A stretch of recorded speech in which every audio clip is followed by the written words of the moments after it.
Olá pessoal, estamos aqui mais uma vez no nosso canal de revisão de história e hoje a gente vai trabalhar um novo assunto que o nome se chama a Mesopotâmia.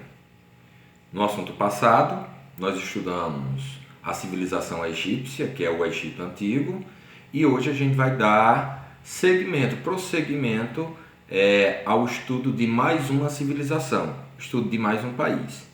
Esse país, como eu falei minutos atrás, recebe o nome de Mesopotâmia. Mas o que é a Mesopotâmia hoje? A Mesopotâmia hoje é um país chamado o Iraque. O Iraque. E você já ouviu falar, principalmente na televisão, né? Principalmente sobre a questão de guerras, conflitos. Então o Iraque ele é considerado um dos países mais antigos do mundo e possui mais de 6.000 anos de história.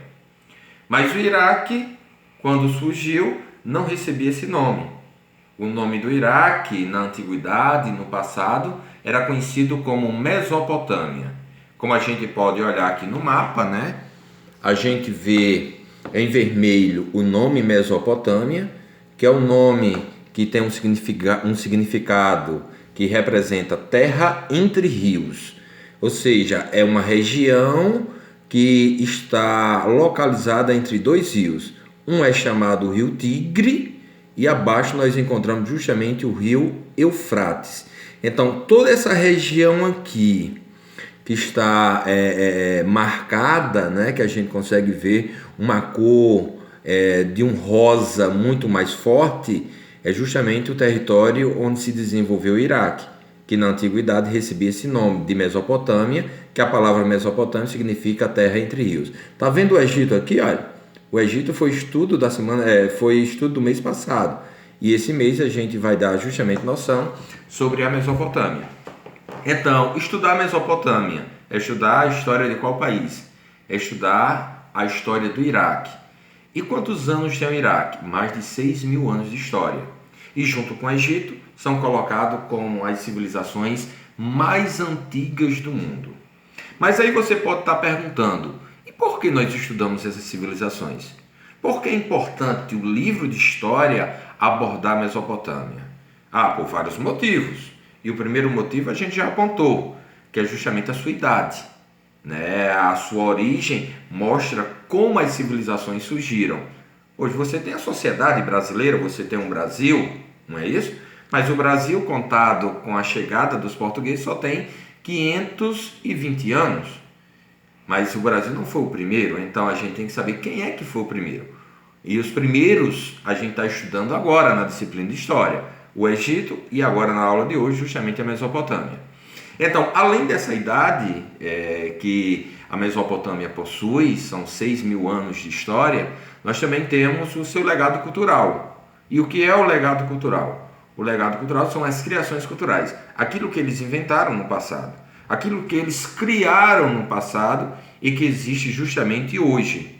A gente pode destacar dos mesopotâmios a primeira escrita, né? Mas aí você pergunta, mas o professor disse que a primeira escrita foram os hieróglifos lá do Egito Antigo. Pois bem, junto com os hieróglifos, que era o alfabeto egípcio, os mesopotâmicos também na Ásia, né, lá no continente asiático, porque o Egito é na África, os mesopotâmicos também desenvolveram um letramento, uns caracteres que acabaram formalizando a sua letra.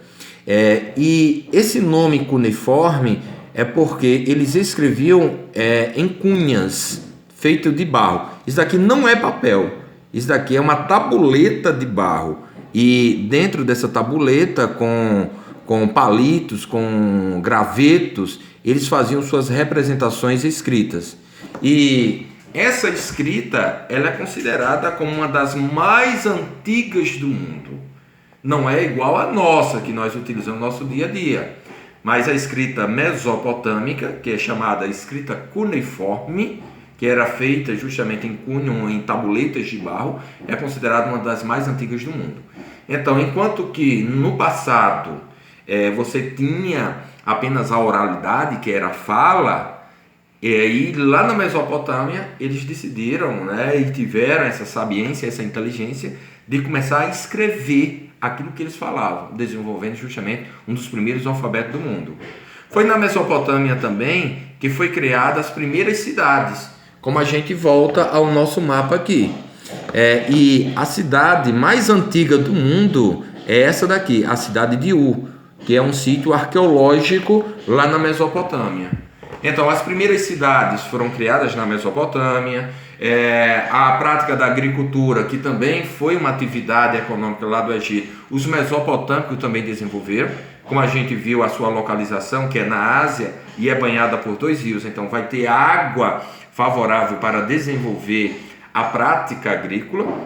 Eles também desenvolveram a matemática, né, criando os cálculos numéricos, como a adição, a subtração, a multiplicação, a divisão. Então isso é muito importante, a matemática como uma parte da ciência que começou a ser estudada em seus primórdios lá na Mesopotâmia. As construções de obras, como açudes, barragens, canais de irrigações, tudo pertence à cultura mesopotâmica. Então é uma civilização riquíssima. Se torna importante pela sua idade, se torna importante também por causa da sua cultura. Aí a gente faz a revisão.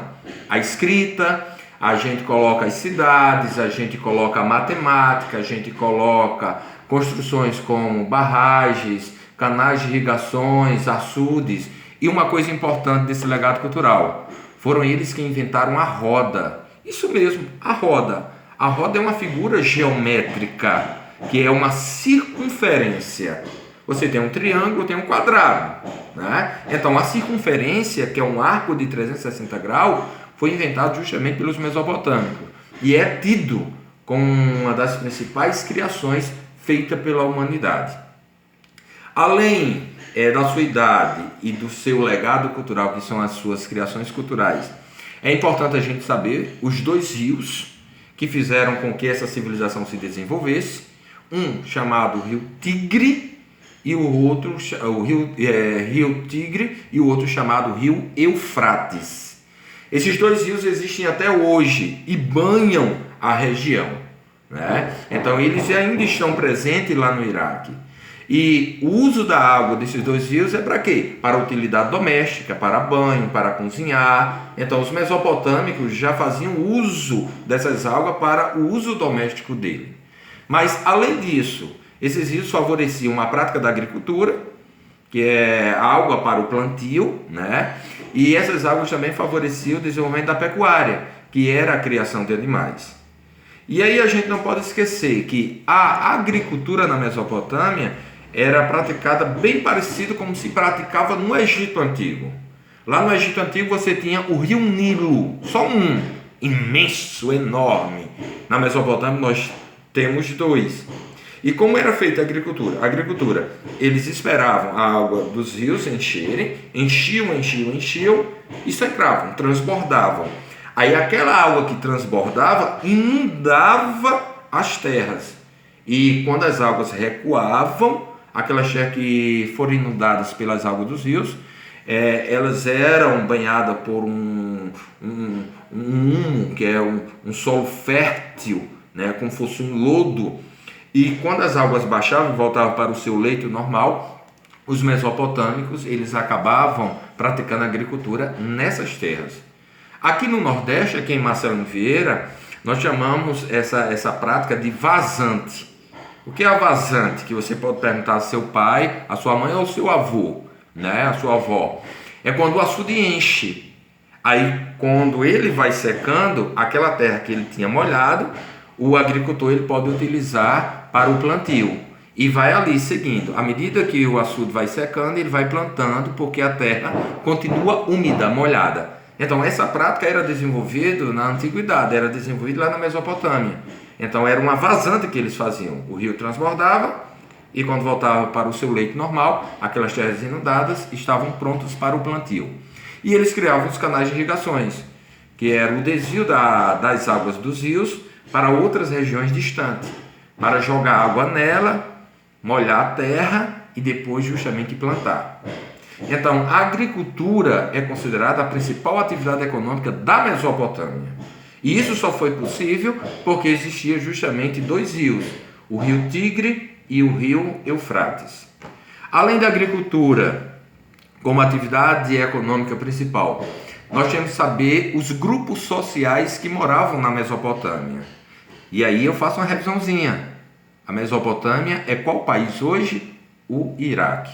Então a gente tem que saber quem eram os moradores da Mesopotâmia. E aí a gente pode visualizar aqui na pirâmide social que nós vamos encontrar vários grupos sociais. Lá no topo você tinha o rei. Então o rei ele era o chefe, era o dono da Mesopotâmia. Por isso ele ficava no topo da pirâmide. Ele era considerado um representante de Deus. Abaixo dele, não muito importante, né? Menos importante, ele era uma pessoa próxima ao rei, eram os sacerdotes que cuidavam justamente da religião. Esses sacerdotes cuidavam da religião, eles cuidavam desse templo religioso aqui chamado Zigurate, que era justamente onde ficavam a adoração dos deuses da Mesopotâmia, né? E aqui eles observavam os astros, né? Eles gostavam de contemplar. Então os sacerdotes cuidavam desse templo chamado Zigurate. Você tinha os militares e os artesãos, né? Um grupo intermediário. Aqui também você poderia colocar os escribas, que sabiam ler e escrever.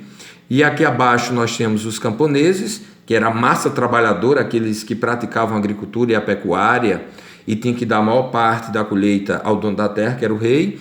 E lá embaixo os escravos, os escravizados, que não eram negros, eram escravos de dívida. O camponês, quando não pagava ao rei, ele poderia virar um escravo, ou escravo de guerra. Quando a Mesopotâmia estava em guerra, poderia derrotar uma outra civilização e transformar aquele povo derrotado em escravos da Mesopotâmia. Então, essa sociedade ela estava dividida nesses grupos sociais. E aí é importante você aprender cada grupo desse, identificar e descrever a função de cada um. Do rei, do sacerdote, os militares que protegiam, os artesãos que eram comerciantes, mercadores, os camponeses que eram os agricultores e os escravos que eram pau para toda obra, né? Realizava todo tipo de serviço. E no fim, sobre essa civilização, nós temos a religião, onde eles acreditavam em vários deuses. Mas eles eram politeístas, assim como os egípcios eram, mas uma coisa que diferencia, eles não acreditavam na vida após a morte. Para eles, você viveu, morreu, na hora que morre se acaba tudo. Lembra que lá no Egito eles transformavam o defunto em uma múmia, porque eles imaginavam de que a alma poderia retornar o quê? Para o corpo. Né? Lá na Mesopotâmia não há mumificação.